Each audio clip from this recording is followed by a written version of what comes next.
देखिए दोस्तों, ये इग्रेट वर्ड है। स्मॉल इग्रेट बोलते हैं इसको, या सामान्य इग्रेट।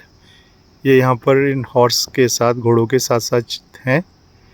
ये घोड़े जब घास चरते हैं तो आसपास के जो कीट होते हैं जब वो उड़ते हैं तो ये फटाफट उनको पकड़ कर खा लेती हैं।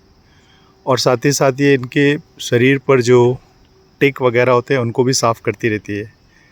ये एक सिम्बायोसिस का एग्जाम्पल है, जहाँ पर ये दोनों एक दूसरे के साथ साथ रहते हैं और एक दूसरे की ज़रूरतों को पूरा करते हैं। आपके यहाँ इग्रेट वर्ड को हिंदी में क्या कहते हैं, ज़रूर बताइए मुझे। चैनल को लाइक और सब्सक्राइब ज़रूर कीजिए। Thank you.